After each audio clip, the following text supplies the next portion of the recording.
Olá! Se você gosta de xadrez, Netflix e direito, fique ligado no vídeo de hoje. Meu nome é Tatiane Duarte e você está no Jurisdicando. No vídeo de hoje, eu quero falar um pouco sobre o Gambito da Rainha e a ligação de alguns acontecimentos com o direito. Para quem não sabe, o Gambito da Rainha é uma série do Netflix que estreou há alguns meses e tem feito muito sucesso. Qual é a história? Uma criança chamada Elizabeth Harmon fica órfã e vai para um orfanato.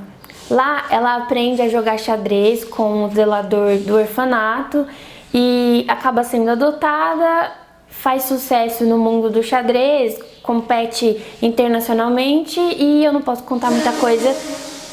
Caminhão, pausa pro caminhão. E eu não posso contar muito mais que isso, senão não vai ter graça para quem não assistiu. Mas, Tati, por que você resolveu falar sobre xadrez, o Gambito da Rainha e direito nesse canal?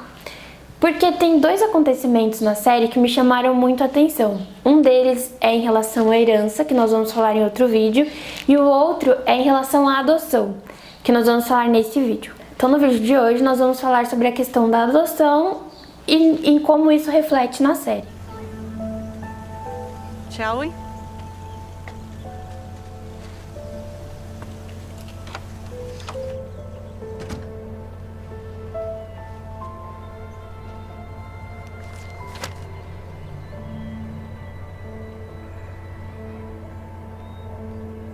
Home sweet home.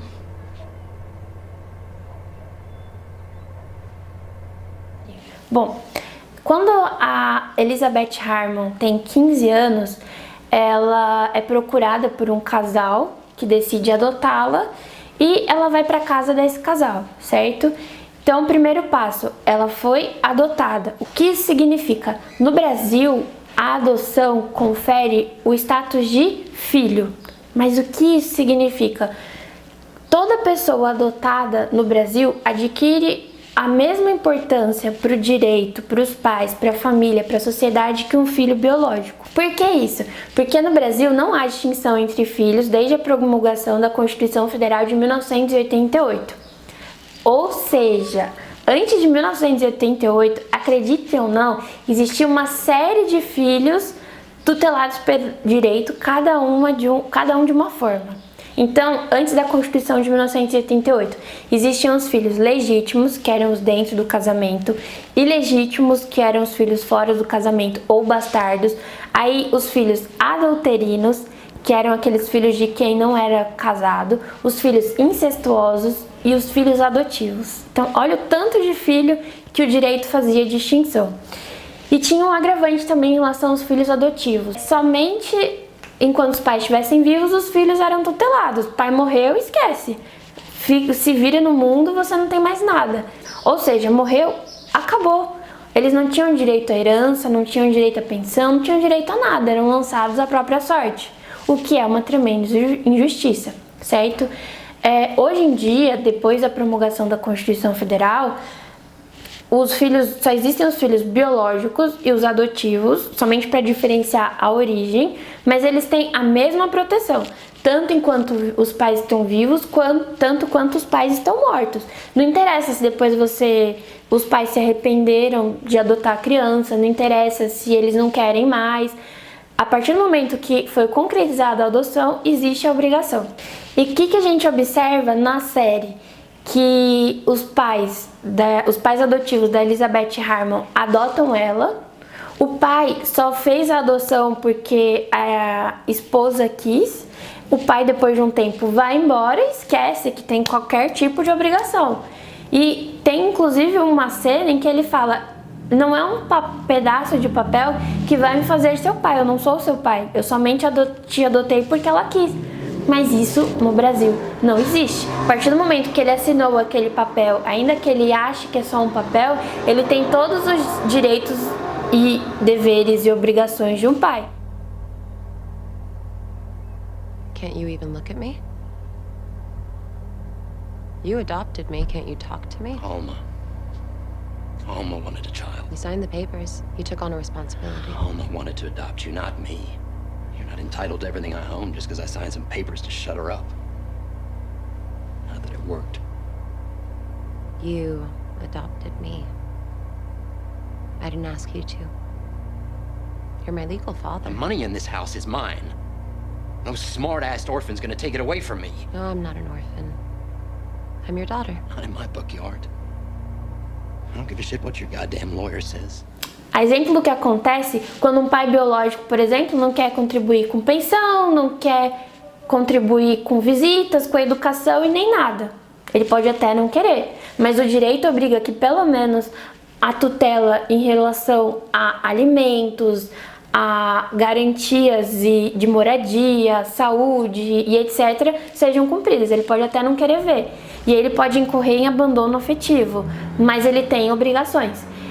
A mesma coisa para o pai adotivo, ele tem obrigações tal qual como se o filho fosse biológico. Nós não podemos esquecer que a Constituição Federal, o Estatuto da Criança e do Adolescente, o Código Civil e outras pequenas legislações esparsas tratam dos direitos e deveres dos pais em relação aos filhos. Então, quais são esses direitos e deveres? Moradia, saúde, alimentação, lazer, higiene, educação, amparo psicológico e todas as outras questões. Isso tanto em relação aos pais adotivos quanto aos pais biológicos. E na série nós vemos que a mãe adotiva confere toda a proteção a Elizabeth Harmon, que cresce e fica enormemente grata por tudo que a mãe fez, e o pai adotivo faz exatamente o oposto. Ele some no mundo e volta apenas quando a mãe da Elizabeth Harmon morre, mas é assunto para outro vídeo. Então nós temos que conscientizar a sociedade para este ponto. A adoção não é brincadeira.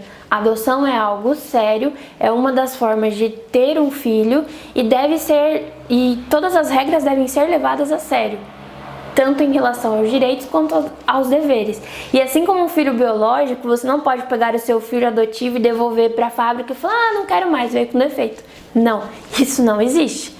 É uma obrigação para toda a vida, inclusive depois da vida, porque quando você morrer, os direitos de sucessões dos filhos adotivos serão os mesmos de um filho biológico. Então, depois dessas explicações, vamos ver se temos algumas dúvidas.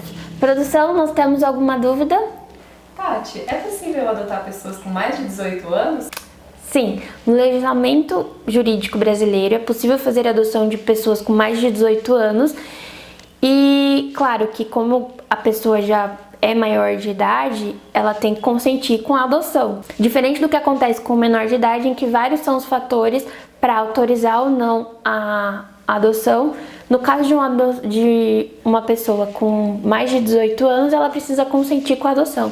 Isso às vezes acontece em caso de enteados que são criados pelo padrasto e aí de repente querem ser adotados pelo padrasto e adotar o nome e tudo mais, ou em outras questões também, mas é plenamente possível. Mais alguma pergunta? Tati, no caso de adoção, é possível mudar o nome e o sobrenome? Sim. Nesse caso é feita uma análise psicossocial, é levado em consideração a idade da criança, os traumas da criança, o psicológico da criança ou do adolescente. E depois de toda essa análise, de todo esse contexto, o juiz vai decidir se cabe ou não a alteração do nome e do sobrenome. Muitas vezes, quando a criança já tem mais de 5 anos, 6 anos, o juiz autoriza somente a mudança do sobrenome, o acréscimo do sobrenome dos pais adotivos, para não ter uma confusão em relação ao nome e identidade da criança e tudo mais. Mas, em regra, é possível. Esse foi o vídeo de hoje, espero que você tenha gostado. Então, se você gostou, clica no joinha, se inscreva no nosso canal para receber mais dicas jurídicas e não jurídicas. Se você gostou da série O Gambito da Rainha ou conhece algum amigo que gostou, passa esse conteúdo para ele, talvez ele ache interessante. E espero você pro próximo vídeo. Um abraço. Eu não sei se é gambito ou gambito. Eu acho que é gambito. Gambito, de perninhas, não, de golpe de xadrez, Ai, meu Deus, como que é o nome daquilo? Enfim. Oh, estraguei o vídeo. Não, ótimo. Volta.